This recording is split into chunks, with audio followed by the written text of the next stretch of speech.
Pertanyaan hari ini datang dari Rahman Aquino. Bang mau tanya, susu yang cocok untuk program diet.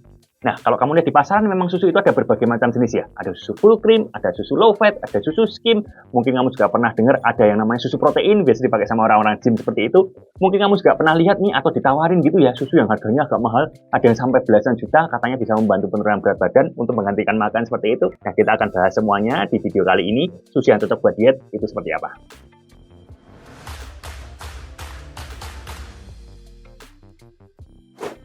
Oke, kali ini kita akan ngomongin susu nih. Susu yang cocok untuk diet. Susu apa ya? Kita di sini bahas konteks susu sapi aja ya. Soalnya kalau susu kambing gitu kan jarang ya yang make. Terus kalau susu kedelai, susu almond begitu, itu kan sebenarnya bukan susu, tapi sari. Jadi kurang tepat disebut susu. Jadi biar nggak kebanyakan pembahasan, kita bahas sekali lagi susu sapi dan olahannya saja. Sebelum mulai, aku mau tanya dulu nih. Kalau kamu sendiri gimana? Setiap hari minum susu atau enggak? Kalau iya, merek apa dan varian apa nih yang biasa kamu minum? Aku mau tahu. Coba tulis di kolom komentar ya. Aku hitung. 1, 2, 3. Ya, terima kasih yang sudah ngisi. Sekarang kita mulai bahas ya. Jadi begini, kalau kita ketemu susu sapi di pasaran, biasanya itu ada 3 macam varian yang umum ditemui. Yang pertama adalah susu full cream atau fresh milk seperti itu. Yang kedua ada juga susu low fat. Dan yang ketiga adalah susu skim. Bedanya apa sih di antara ketiga ini? Bedanya itu ada di kandungan lemaknya. Jadi sederhananya seperti ini. Kalau susu sapi cuma diolah, dipanaskan saja, terus disajikan, itu namanya fresh milk atau susu full cream. Tapi kalau dimasukkan mesin buat disaring lemaknya dulu, dia jadi susu low fat. Lemaknya lebih sedikit. Kalau disaring sampai lemaknya benar-benar nggak ada, itu jadinya susu skim. Lemaknya benar-benar 0 gram. Oleh sebab inilah kalau kamu beli susu yang di kemasannya ada tulisan susu full cream, itu biasanya rasanya lebih enak, lebih creamy, karena ya lemaknya lebih banyak tadi. Lemak itu kan berkontribusi ya ke rasa yang creamy itu. Kalau susu low fat itu lebih nggak creamy, dan susu skim itu rasanya lebih tawar lagi. Kalau kamu ke kafe-kafe gitu ya, yang bahan baku minumannya pakai susu, itu biasanya pakai susu full cream. Misal kopi susu gitu ya, itu pakainya susu full cream juga. Kalau pakai susu skim, bisa-bisa nggak laku, rasanya kurang diterima. Lidah mayoritas orang itu sukanya manis-manis creamy-creamy gitu. Jadi susu full cream seringkali dipakai di kafe-kafe. Nah, sebenarnya dari sini sudah bisa dilogika ya. Makin banyak lemaknya, tentu kalorinya makin banyak. Jadi kalau kamu lihat nih, di merek yang sama, varian susu full creamnya itu pasti kalorinya lebih tinggi dibandingkan varian yang low fat. Dan varian yang skim, kalorinya lebih rendah lagi dari varian yang low fat. Karena 1 gram lemak itu 9 kalori sendiri, jadi makin sedikit kandungan lemaknya, makin sedikit juga kalorinya. Cuma sebagai tambahan juga, kita juga sering menemukan susu yang datang dengan varian rasa yang berbeda. Contohnya ada rasa coklat, stroberi, mocha, seperti itu ya. Nah, varian yang mengandung rasa ini terdapat tambahan kalori juga dari karbohidrat, karena ada tambahan sukrosa alias gula di dalamnya. Soalnya untuk memunculkan rasanya itu, nggak cukup tuh manis dari susunya doang, perlu tambahan gula pasir. Misal nih ya, ada varian yang sama-sama susu full cream, merek yang sama. Nah, yang ada rasanya itu akan lebih tinggi kalorinya dari yang nggak ada rasanya alias yang plain. Sebagai komparasi nih, per 250 ml susu ya, yang varian susu full cream rasa coklat, kalorinya itu bisa 200-an kalori. Susu full cream yang plain nggak ada rasanya mungkin 150-an kalori. Susu low fat ya, yang lemaknya lebih sedikit itu 100-an kalori. Dan susu skim yang nggak ada lemaknya itu bisa cuman 80-an kalori. Sekali lagi, makin banyak lemaknya, makin ada rasanya, kalorinya lebih tinggi. Makin sedikit lemaknya, makin nggak ada lemaknya dan nggak ada rasanya atau plain, makin sedikit kalorinya. Nah, setelah memahami hal tadi, kita balik lagi ke pertanyaan di awal. Susu apa yang cocok buat diet?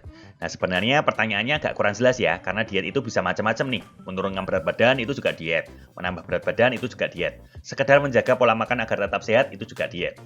Nah, tapi aku bikin mudah saja ya. Misal nih, kamu mau menurunkan berat badan, kan kamu perlu defisit kalori tuh. Jadi menggunakan susu yang lebih rendah kalori, seperti susu low fat dan juga susu skim, dan varian rasa yang plain, itu lebih memudahkan kamu untuk defisit kalori. Sedangkan, kamu yang ingin menambah berat badan, menggunakan susu full cream yang ada rasanya itu lebih cocok, karena kalorinya yang paling tinggi. Cuman, bukan berarti yang lagi nurunin berat badan itu nggak boleh minum susu full cream, atau pilih yang ada rasa-rasanya, seperti itu. Boleh-boleh aja, karena yang penting endingnya defisit kalori aja. Kan kamu nggak seharian minum susu doang ya, dilihat juga dari pola makan yang lain. Cuman konsumsi kalori dari minuman lebih sedikit akan sangat membantu kamu supaya bisa makan lebih banyak juga. Supaya solid foodnya, jatah kalorinya itu lebih banyak. Jadi aku sih sering anjurin batasin asupan kalori dari minuman, biar gampang dietnya. Kalau kamu lagi ingin menurunkan berat badan, tapi kebanyakan kalori dari minuman, nanti endingnya kamu harus memotong solid food-nya atau makanan padatnya itu lebih banyak. Padahal solid food ini yang bikin kenyang. Jadi atur strateginya dengan baik ya, sesuai dengan preferensi kamu pribadi. Nah, untuk melengkapi penjelasan di video ini, aku juga mau menjelaskan beberapa hal yang sering ditanyain juga terkait dunia persusuan nih. Yang pertama, ada bedanya nggak sih susu UHT dengan susu pasteurisasi? Kalau kamu pergi ke minimarket, kan ada tuh ya susu yang ditaruh di rak yang suhu ruang biasa, tulisannya susu UHT. Ada juga yang taruhnya di lemari pendingin, biasa tulisannya susu pasteurisasi. Nah, sebenarnya dari segi kalori dan kandungan gizinya itu mirip-mirip, cenderung sama, jadi mana aja boleh. UHT bisa di suhu ruang karena prosesnya itu dipanaskan dengan suhu yang lebih tinggi, jadi kemungkinan bakteri tumbuhnya itu sudah hilang seperti itu. Kalau pasteurisasi, karena dipanaskannya suhu lebih rendah, dia perlu tetap dijaga di suhu dingin biar nggak cepat rusak susunya. Umumnya susu UHT itu harganya lebih murah, jadi kalau cari yang lebih murah, cari aja yang UHT, yang di suhu ruang. Terus yang kedua, gimana dengan susu kental manis? Nah, ini sebenarnya kandungan susunya itu sedikit sekali, hampir nggak ada bahkan, karena isinya itu dominan gula doang. Sekarang pun namanya sudah nggak boleh disebut susu kental manis lagi, tapi jadi kental manis doang ya. Kata susu di depannya sudah dihilangkan. Jadi dia ini susu dikasih gula terus dikentelin gitu. Nah, susu kan biasanya kita cari proteinnya, kalsiumnya seperti itu ya. Nah, kalau kandungan utamanya sudah hilang ya, kebermanfaatannya tadi hilang. Jadi sebenarnya minimalisir konsumsi kental manis ini. Terus yang ketiga, gimana dengan produk saset kemasan-kemasan seperti itu ya, yang rentengan-rentengan, ada berbagai merek. Nah, kalau ini kamu perlu lihat ya, ingredient atau bahan bakunya dulu. Dari situ akan kelihatan, sebenarnya dia ini susu bubuk atau sekedar minuman yang mengandung susu. Misal nih, isi pertamanya itu susu bubuk, diikuti gula dan lain sebagainya. Ya sebenarnya dia cukup banyak susunya, karena yang ditulis paling depan itu yang jumlahnya paling banyak. Tinggal di cross check aja proteinnya tinggi atau enggak tuh. Kalau ternyata susu bubuknya nomor sekian gitu ya, kalah sama sukrosa atau gula atau perasa, ya sebenarnya dia cuma minuman yang mengandung susu, alias susunya sedikit. Paling minuman begini proteinnya cuma 1-2 gram aja. Ya boleh minum buat seger-seger gitu silahkan, tapi nggak cari manfaat susu dari minuman seperti ini. Terus yang keempat, kalau susu diet itu apa sih? Sering ditanyain juga nih. Rata-rata yang disebut merek-merek MLM seperti itu ya, biasanya disebut shake-shake seperti itu. Ini sebenarnya bukan susu sebutannya, tapi meal replacement shake. Ini semacam minuman yang digunakan untuk menggantikan makan. Sesuai namanya, meal replacement, pengganti makan. Kandungannya umumnya itu ada karbohidratnya, ada proteinnya, ada lemaknya, ada seratnya juga, dan ada multivitamin dan mineralnya juga. Karena pengganti makan ya, kandungan gizinya harus lengkap seperti ini. Karena di branding untuk menurunkan berat badan, kalorinya itu biasa rendah, seperti itu. Nah, meal replacement shake ini bisa saja proteinnya itu datang dari susu, bisa aja enggak. Karena ada juga yang pakai protein nabati, contohnya soy protein seperti itu. Jadi, sekali lagi, meal replacement shake itu belum tentu disebut susu ya, karena sekali lagi belum tentu datang dari susu sapi. Terus yang kelima, kalau susu yang diminum anak gym itu apa sih? Kalau ini sebenarnya yang dimaksud adalah whey protein. Kalau anak gym dan ingin membentuk otot, mencukupi kebutuhan protein kan penting banget ya.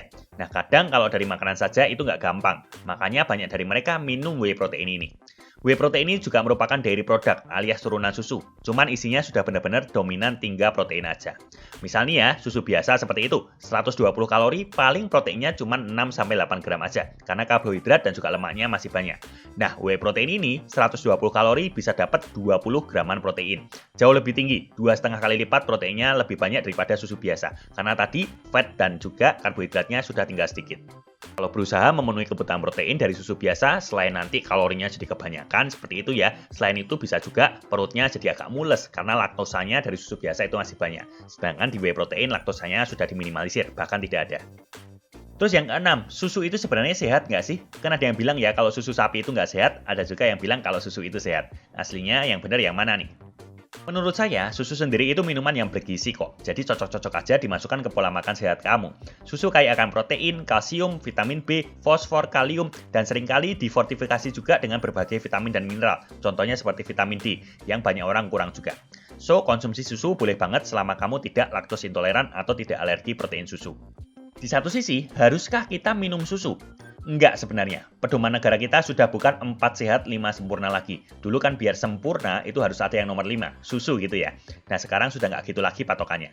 Sekarang pedoman kita namanya sudah pedoman gizi seimbang. Dulu susu dianggap sebagai penyempurna, tapi sekarang sudah nggak seperti itu lagi. Karena sebenarnya zat-zat yang diberikan susu tadi juga bisa kita dapat dari lauk dan sayur-sayuran yang kita konsumsi juga. Sebagai penutup, paham ya terkait pertanyaan di awal, susu yang cocok buat diet? Sebenarnya semua susu cocok, kamu bisa atur sendiri sesuai kebutuhan dan preferensi kamu.